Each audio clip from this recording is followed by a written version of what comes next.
পরিস্থিতি তোমার যেরকমই হোক না কেন, দায়িত্ব সবার আগে। শুভ সকাল আমার প্রিয় বন্ধুরা।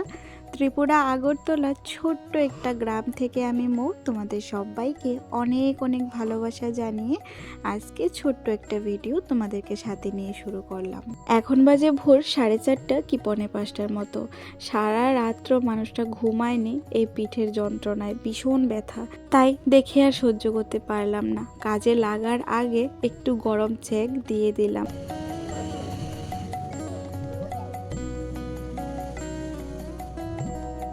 আজকে কিন্তু মেয়েটাও সকাল সকাল ঘুম থেকে উঠে গেছে। যেদিন ঠান্ডাটা একটু বেশি পড়ে সেদিনই ব্যথাটা একটু বেশি হয়।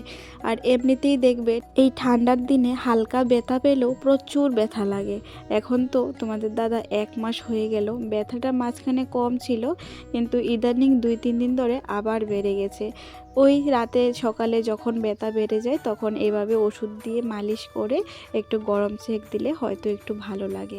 ওইদিকে মেয়েটাকে ব্রাশ করিয়ে নিলাম, একটু খালি পেটে জলও খাইয়ে নিলাম, একটু 10 মিনিট যাক, তারপর টিফিন খাওয়াবো। এদিকে তোমাদের দাদাও ঘুম থেকে উঠে গেছে, ভাবলাম চলো বিছানাটা গুছিয়ে নিই। আর বিছানায় একজন শুয়ে থাকলে দেখবে বিছানা গুছানো যায় না, যেহেতু সবাই উঠে গেছে সকাল সকালেই বাসি বিছানাটা তুলে নেব। আর জানো তো, যখন আমরা ওই বাড়িতে গিয়েছিলাম তোমাদের দাদা একটা 0 পাওয়ারের লাইট এনেছে, লাইটটাও বেশ অনেক আলো দেয়। তাই রাতে ঘুমানোর সময় এই পর্দাটা কিন্তু খাটের স্ট্যান্ডে দিয়ে দিই, তাহলে আলোটা এসে ডাইরেক্ট চোখে লাগে না। আর জানো তো বন্ধুরা, এখন না সেরকম আর ঘুম হচ্ছে না আমার। আমি এত ঘুম পাগল মেয়ে ছিলাম, কিন্তু এখন বিছানায় শুয়ে থাকলেও ঘুম আসে না। আর যদি একবার কষ্ট করে ঘুম আসে, নানান চিন্তা ভাবনা করার পর একবার যদি আবার রাতে ঘুম ভেঙে যায়, তাহলে আর ঘুম আসতে চায় না। ঘুমের ভীষণ সমস্যা হয় এখন আমার।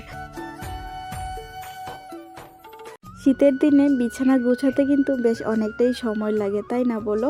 যেহেতু ঠান্ডার দিন, অনেক কিছুই খাতা কম্বল থাকে, সব কিছু গুছিয়ে পিটপাট করে রাখতে কিন্তু বেশ সময় লাগে। আজকে আর বেড কভারটা পাল্টাবো না, কারণ কালকে বিছানায় মেয়ে হিসু করেনি। না হলে প্রত্যেক দিনই বিছানার বেড কভারটা আমায় পাল্টে দিতে হয়, ধুয়ে দিতে হয়। আমার পরিবারের সকল বন্ধুদের কাছে আমার একটা অনুরোধ কিন্তু সব সময়ই থেকে যাবে।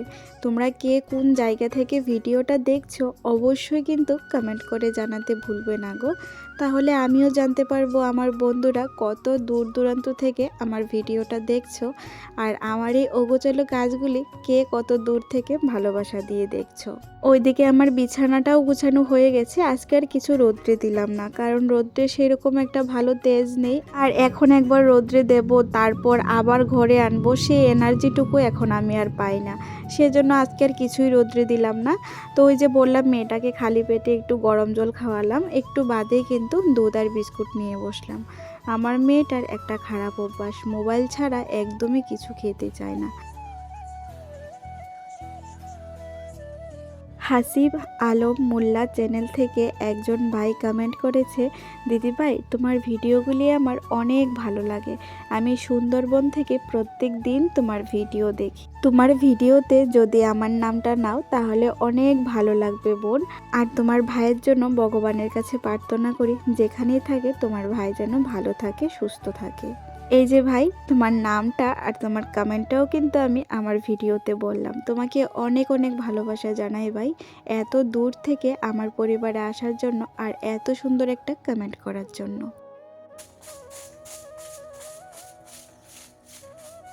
আজকে বেশ কয়েকদিন ধরে কিন্তু সকাল বিকাল বেশ ভালোই বাতাস দিচ্ছে। আর একটা গাছের পাতাও গাছে নেই, সমস্ত গাছের পাতা কিন্তু রাস্তায়, বাড়ি ঘরে, উঠোনে পড়ে থাকছে। তার থেকেও বেশি যেটা ভয় সেটা হলো, যেহেতু আমাদের বাড়িতে 4-5টা আম গাছ আছে, জাম গাছ আছে, আর এগুলিতে কিন্তু বিষাক্ত বিছে থাকে।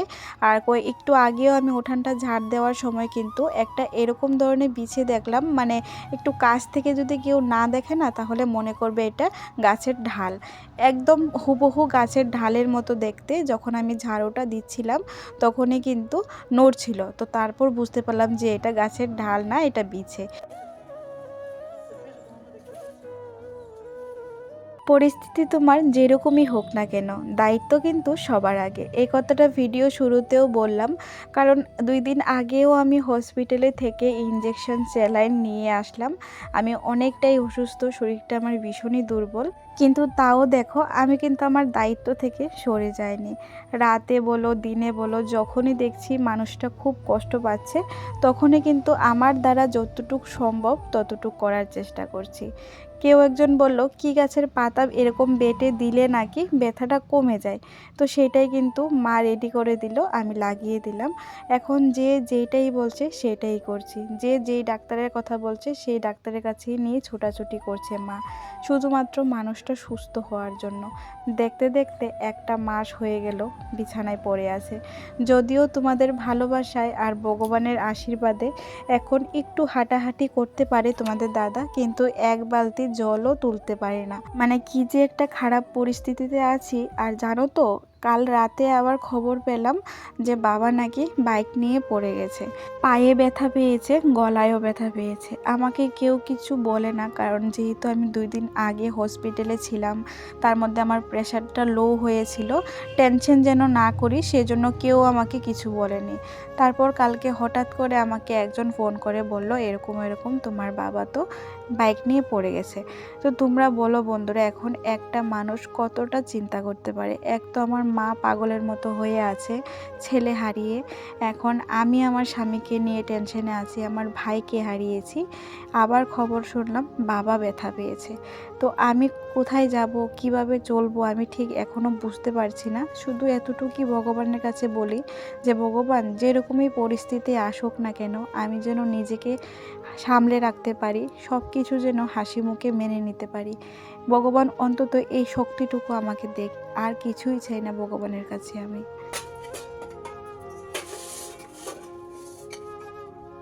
রান্নাটা বাদে যে টুকটাক কাজকর্মগুলি হয় সমস্ত কিছুই আমি আস্তে আস্তে করে নিয়েছি। রান্নাটা মাই করলো। তো কয়েকটা ছিমের বিছি ছিল, ওইগুলিকে ছিলে নিয়েছি। রাতের বেলা ডাল রান্না করবে মা, যেহেতু অবসর ছিলাম তাই ছিলে নিলাম। এখন স্নান করে কিন্তু তোমাদের দাদার জন্য ভাত নিয়ে নিচ্ছি। তার আগে কিন্তু মেয়েটাকেও স্নান করিয়ে নিলাম।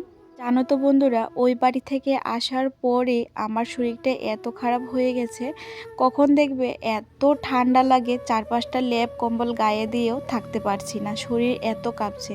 আবার কখন দেখবে এত গরম লাগছে যে ফ্যান চালিয়েও আমি থাকতে পারছি না। কখন যে কি হচ্ছে শরীরটায় আমি বুঝতেই পারি না। তো এই নিয়ে চলছে কোনো রকম সংসার।